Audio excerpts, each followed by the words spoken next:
Just when you think Democrats are certain to win in the midterms, they decide to do the craziest ever.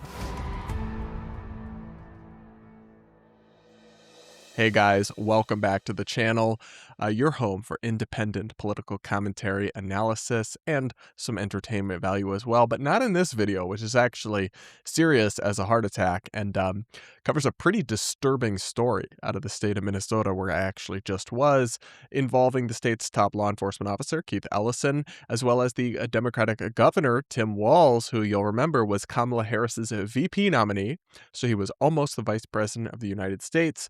Well, they just voted unanimously with a third panelist to pardon, and apologies in advance to my editor, who's going to have to do a lot of bleeping, to pardon a convicted offender who sexually assaulted a 10-year-old so that he doesn't get deported by the mean, bad, evil Trump administration. I'm not kidding. This is actually what happened. I actually tried very hard and was able to come up with something sort of to understand like what's the strongest possible argument for what the Democrats did here, and I will offer that up as well. But first, let's just watch the breaking coverage of this from Fox News. New accusations against top officials in sanctuary state Minnesota over protecting an illegal immigrant convicted of repeatedly sexually assaulting a 10-year-old girl. It's a hard story to talk about and to read about, but it happened and we need to tell you. Homeland Security accusing Governor Tim Walz of granting a pardon, effectively just wiping away his criminal record to help shield the man from a final order of deportation. So Brooke Taylor is on that. She joins us now for more. And Brooke, what did you find out? Good morning. So before we get into the details, it's just like, I understand that Tim Walz is not running for governor again, so maybe he just doesn't care. But could you concoct a headline better suited for Republican attack ads or conservative media coverage than the blue state governor, who was Kamala Harris's VP, pardoning a convicted child abuser, explicitly so he can't be deported, or to try to stop? He might ultimately still be deported, but to try to undermine the removal order that the Trump administration is seeking against him to deport him out of the country. You really can't. It really is kind of a fever dream of like Stephen Miller and Sean Hannity's dream story to talk about and dunk on Democrats for. And they're like, yeah, you know what? Let's do that. And their reasoning, which I did go through and find, really does not cut it for me. I mean, I don't support the sweeping, wide-ranging mass deportation of 10+ million people, or the ICE's aggressive enforcement or violating people's civil liberties as has happened, but actually deporting this kind of immigrant or illegal immigrant, depending on their exact status, who has committed horrific crimes here. Yeah, that's exactly the purpose of this stuff. That's why we have immigration enforcement, and it's exactly the kind of target that the Trump administration should be focusing on, not random day laborers. And yet, they're dying on this hill as Democratic elected officials to try to shield this guy. I don't know, man. We'll listen to the rest of this, and then I'll go through the details from where the Democrats tried to explain themselves, but the math is not mathing, to me at least. Anyway, here we go. Morning. Hi, Bill. Good morning. Well, Governor Tim Walz facing major backlash for this. So he sits on the board that pardoned this convicted child offender as he was just about to be deported. So back in 2006, Tao Lee Vang right here, he was convicted of repeatedly sexually assaulting a 10-year-old girl in Minnesota. You really can't come up with a more heinous example of an offense than that. A 10-year-old, repeatedly. This is not even, and honestly, these people should probably be deported anyway, but this is not some fluke where like one weird instance happened in a low-level offense and some person ended up on the registry. Nope. Not that. We have a serious, egregious offender, and they decided to try to shield him from deportation by pardoning him for that crime. Now, he wasn't in jail. This did happen in 2005, and I think he was sentenced to 30 years probation. And we'll get into more of the details, but I just genuinely can't wrap my head around that.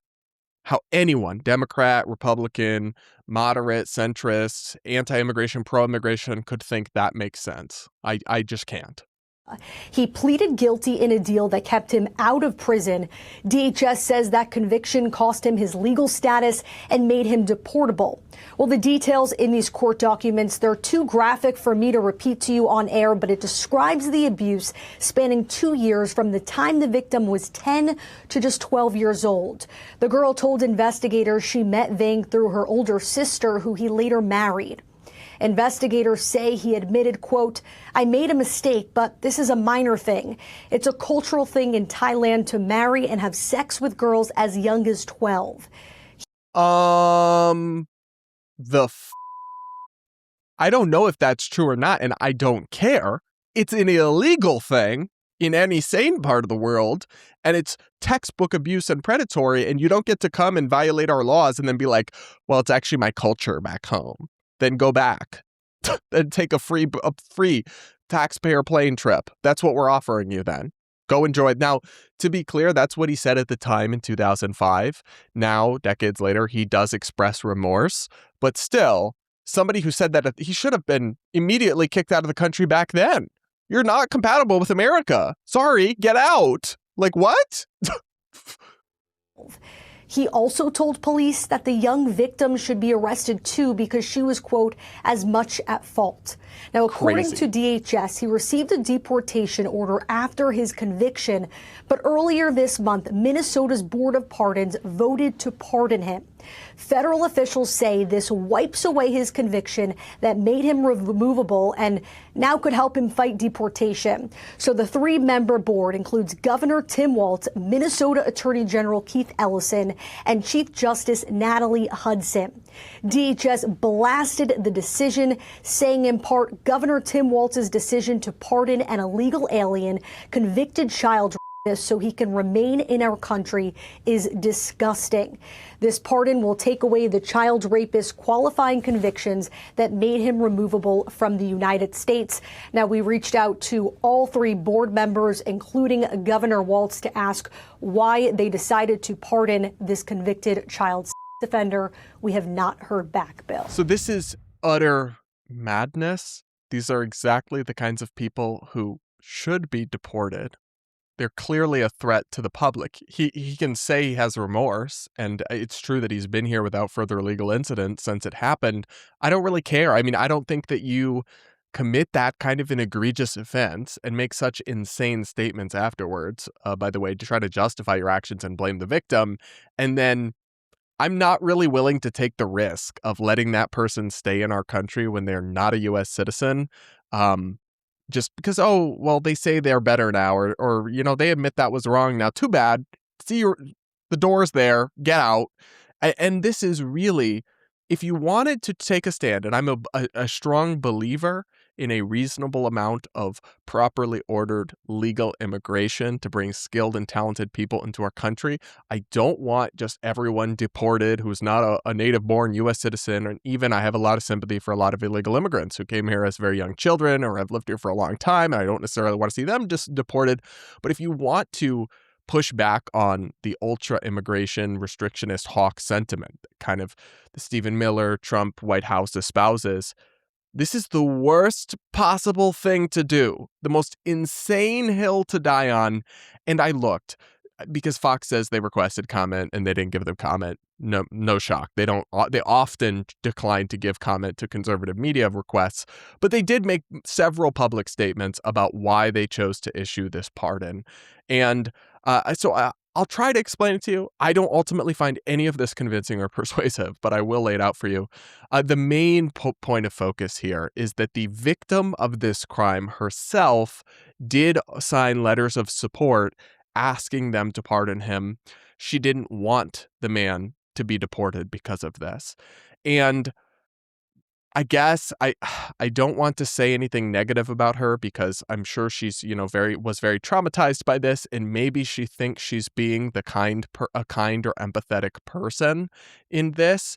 But I don't want to say I don't care what she wants. I care what she wants, but ultimately it's not It's not the deciding factor here when it comes to public safety, when it comes to protecting society from dangerous criminals or deciding who gets to stay or doesn't stay in the country. But this is a common progressive concept. It's this idea of restorative justice where like victims decide and this kind of thing. Victims really don't get to decide because as much as getting justice for people who've been wronged is a piece of the role of the criminal justice system, the main purpose is actually to protect the public and to keep us safe and keep future victims safe. And so, you might have a horrific child offender who the victim is sentenced to 20 years and the victim's like, no, I don't want them to go to jail.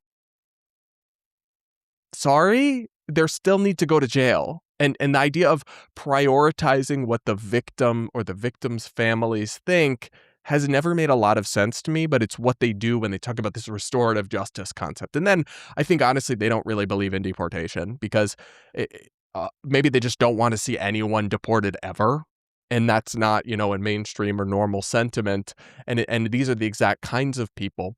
Now, what the other thing they're saying is that this person is rehabilitated. And since, this crime in 2005, they have documentation that he's become, a functioning member of society and held a job and hasn't committed other crimes.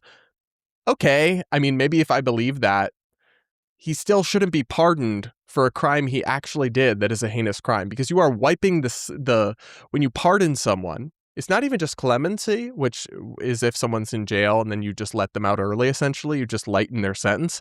A pardon is wiping their slate clean. So theoretically, if he's pardoned and his slate is wiped clean, maybe I'm wrong, but could he not get a job at a middle school? He wouldn't have any offenses on his record.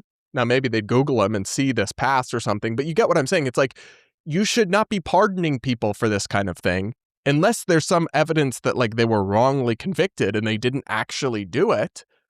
But yeah, he should be on a registry. He did this crime and it's a heinous crime. And if he's rehabilitated with this particular kind of crime, I'm very suspicious of that there's a high chance that someone is truly rehabilitated. Regardless, I'm not really willing to roll that dice, and I don't think most normal Americans are. He's not a citizen. Deport him. Get him out. I don't care. Just zero sympathy whatsoever for this person. And the idea that this is the hill you would die on in the name of restorative justice or just being anti-Trump or stopping ICE or something is absolutely insane to me. I mean, they say this as that this is like disproportionate punishment to get him deported and he doesn't know anybody back in his home country. Again, I just don't care. And I don't. That's not our problem. You shouldn't have sexually assaulted a 10-year-old. At that point,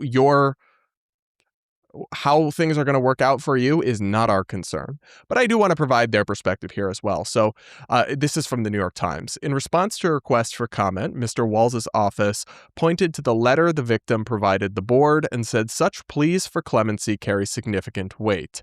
Mr. Walz was the Democratic VP nominee in 2024 and has been a frequent target of the Trump White House, especially over immigration. Quote, the Minnesota Board of Pardons made a unanimous decision to grant Tu Vang this pardon after an exhaustive process which included a statement of support for the pardon from the victim, a recommendation to grant the pardon from the Clemency Review Commission, and a large number of community support letters. Mr. Ellison's office said in a statement to the New York Times, it noted President Trump's own expansive use of executive pardon power. Okay, I don't care. Maybe Trump has given a lot of pardons, and each of those should be evaluated on whether they're justified or not, but that's irrelevant to whether or not you did the right thing in this case. Ms. Hudson, who's the other one on this commission, this Board of Pardons, declined to comment for this article. During the pardon hearing, she explained her decision to vote in favor, saying that, quote, we've seen some evidence here of rehabilitation. Pause on that. We've seen some evidence of rehabilitation. That's not really good enough for me. I don't know about y'all. Maybe I'm crazy. But anyway, the full quote is, quote, we've seen some evidence here of rehabilitation, but obviously the victim's statement here is very significant for me. You know what? Maybe I'm a heartless right-wing fascist, but the victim's statement is not particularly significant for me. As much as my heart breaks for her and what she went through, it's about public safety and it's about actually punishing people and holding people accountable who commit the most egregious offenses, and the like bleeding heart of a particular victim shouldn't differentiate the punishment that someone gets. Like the feelings that could change of a particular victim, it's the same crime. So the idea that one person should get a certain punishment for something and another person should be let off easier for that same thing because of how the particular victim feels is a very uneven and kind of fundamentally unfair way to uphold or enforce laws. And the idea that you are dying on the hill of protecting folks like this as Democrats trying to resist the Trump administration's immigration agenda is so incredibly, it's just wrong on the merits, and that it is, to me, politically suicide, politically radioactive, and the kind of thing that, while it probably, this one story won't shift everything or change to just the broader trend in the country, is a microcosm of the kinds of things that hold the Democratic Party back from widespread electoral success. That's my take, at least, but you guys will have to let me know what you think in the comments. Make sure you're subscribed if you aren't yet. Do hit that like button. And if you appreciate my independent political commentary, it's unfortunately not the best business model to call BS on the left and the right and be a nonpartisan journalist and analyst, but I do need support from viewers like you if you do appreciate it. So hit the join button or check out the link in the description to become a channel member now. And with that, guys, we'll be back with more real soon.